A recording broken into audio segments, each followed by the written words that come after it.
بسم اللہ الرحمن الرحیم۔ السلام علیکم بردرز اینڈ سسٹر، آپ کیسے ہیں؟ آج میں آپ کو استخارے کے بارے میں بتاؤں گی کہ استخارہ کیا ہے، اس کا طریقہ کیسا ہے سنت کی روشنی میں۔ تو آئیے ہم سٹارٹ کرتے ہیں۔ بیسیکلی استخارے کی اسلام میں بہت اہمیت ہے، تو اہمیت جاننے سے پہلے ہم اس کے بارے میں کچھ غلط فہمیاں جان لیتے ہیں۔ استخارے کو صرف خواب کے ساتھ منسوخ کر دیا گیا ہے کہ خواب میں ہی نظر آتا ہے، جبکہ ایسا کچھ نہیں ہے۔ استخارے کا تعلق خواب سے بالکل نہیں ہے۔ تو یہ کوئی آپ خواب میں اچھی چیز دیکھیں، بری چیز دیکھیں، اسے استخارے اسی سے ریلیٹڈ بنا دیا گیا ہے، جبکہ ایسا نہیں ہے۔ اور دوسرا یہ کہ استخارہ صرف عشاء کی نماز کے بعد ہی کیا جاتا ہے۔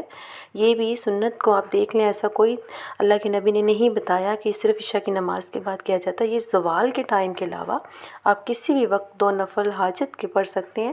اس کا طریقہ مزید میں آپ کو آگے بتاتی ہوں کہ طریقہ کیا ہے۔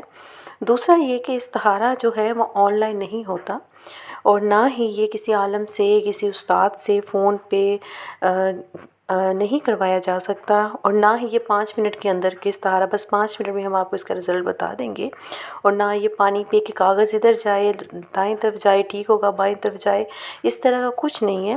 غیب کی باتوں کا علم صرف اللہ تعالیٰ کے پاس ہے اور کوئی نہیں جان سکتا۔ اب ہم چلتے ہیں استخارے کی اہمیت کی طرف۔ استخارے کی اہمیت اتنی ہے کہ صحابہ کرام نے فرمایا کہ اللہ کے نبی نے ہمیں استخارے کی دعا ایسے سکھائی ہے جیسے قرآن پاک۔ تو آپ خود ہی جان لیجئے اس بات سے، اس حدیث سے، کہ استخارے کی کتنی اہمیت ہے۔ اب استخارہ کرنا کن چیزوں کے لیے چاہیے؟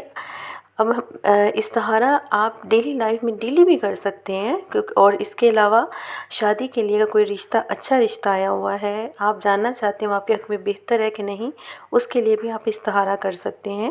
تو اللہ تعالیٰ خود ہی اس میں خیر ڈال دے گا یا پھر دور کر دے گا آپ سے۔ کوئی کاروبار آپ شروع کرنا چاہ رہے ہیں، آپ کو نہیں پتہ اس میں نقصان ہوگا کہ فائدہ، کوئی پارٹنرشپ کرنا چاہ رہے ہیں کسی کے ساتھ مل کے، تو اس کے بارے میں بھی آپ استخارہ کر سکتے ہیں۔ کوئی جاب ہے تو اس کے سلیکشن کے لیے آپ کو سمجھ نہیں آ رہی، تو آپ اس کے لیے بھی استخارہ کر سکتے ہیں۔ کوئی سفر پہ جانا ہے، آپ نے کسی دوسرے ملک جانا ہے، کسی دوسرے شہر جانا ہے، تو آپ کو نہیں پتہ وہ جگہ آپ کے لیے فائدہ مند ہے، اس کے لیے بھی استخارہ کر سکتے ہیں۔ اب ہم استخارے کے طریقے کی طرف آتے ہیں۔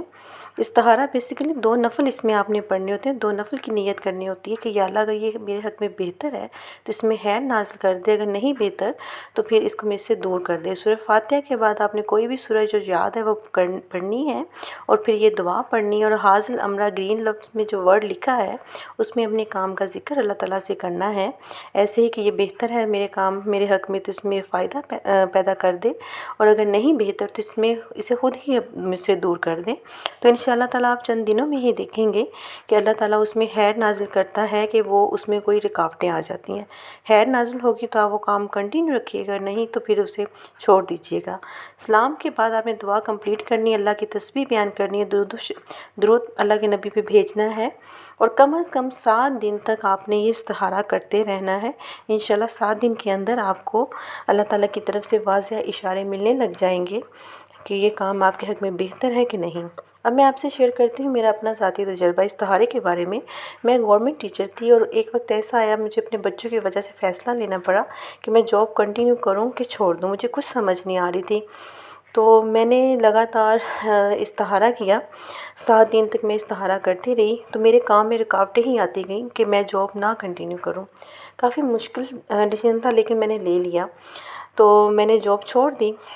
الحمدللہ تقریباً مجھے جاب چھوڑے 3 ایئر ہو گئے ہوئے ہیں، لیکن اس دوران مجھے ایک دفعہ بھی پچھتاوا نہیں ہوا کہ میں نے کیوں جاب چھوڑی۔ میں بہت ہنسی خوشی زندگی گزار رہی ہوں اپنی فیملی کے ساتھ۔ تو بیسیکلی استخارہ جو ہے یہ اللہ پہ توکل کرنے کا نام ہے، کہ آپ استخارہ کر کے بس اللہ پہ چھوڑ دیتے ہو، تو اللہ تعالیٰ اس میں خود ہی خیر ہے تو آپ کے لیے آسانیاں پیدا کر دیتا ہے، اگر نہیں تو اللہ تعالیٰ وہ چیز آپ سے دور کر دیتا ہے۔ دعاؤں میں یاد رکھیے گا۔ جزاک اللہ خیر۔ الحمدللہ۔